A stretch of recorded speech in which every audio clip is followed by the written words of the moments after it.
ওমানে এরকম নতুন নতুন ঘর তুলে রাখছে। এগুলো থেকে মাছ বেচার জন্য, মাছ বিক্রি করবে। এই ছোট ছোট ঘরে একজন এক সাইডে বসে বসে আর কি মাছ বিক্রি করার জন্য এই ঘরগুলো তুলছে।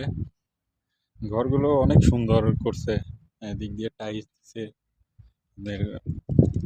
এগুলো মরক বাড়ি দিয়ে অনেক সুন্দর করে চার সাইডে ঘিরা দিয়ে, উপরে সিলিং দিয়ে লাইট দিচ্ছে, দুইটা ফ্যান একটা, অনেক সুন্দর করছে। এই সব হচ্ছে মাছ বেচার জন্য এগুলো হচ্ছে করছে। অনেক অনেক ঘর এদিক দিয়ে, ওই যে ওই সাইড দিয়ে ওখান দিয়ে পুলিশের গাড়ি যাচ্ছে ওমানের। ভিতরে হয়তো ডিউটি গেছিল, বাড়াইলো কেবল খাই। প্রত্যেকটা ঘরেই হচ্ছে দুইটা করে লাইট, একটা করে ফ্যান, আর নিচে কিন্তু এরকম ঢালাই দেওয়া, আর এই সাইড দিয়ে সব হচ্ছে টাইলস লাগানো। এখনো এইগুলোতে মাছ বিক্রি শুরু হয়েছে না, মাছ বিক্রি করে ওই সাইডে, ওই সাইড থেকে সব তুলে দিবে, তুলে দিয়ে মনে করেন যে এই ঘরগুলোতে সবাই একজনে একটা ঘর করে দখল করে মনে করেন যে এখানে মাছ বিক্রি করবে।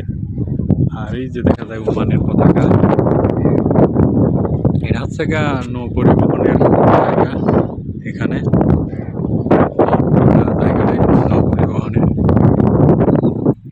এটা হচ্ছে ওমানের পতাকা।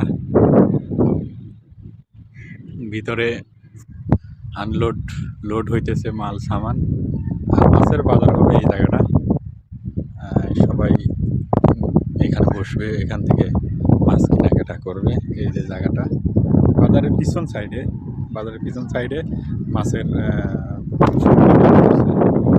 এই সাইডে মাছ বিক্রি করার জন্য জায়গা করছে। আর আগে ব্যস্ত এই সাইডে, এখানে পুরাতন হয়ে গেছে জন্য হচ্ছে এখান থেকে তুলে দিয়ে আর কি এই সাইডে মাছ বিক্রির জায়গা বানাইছে। এইটা আর কি দেখালাম।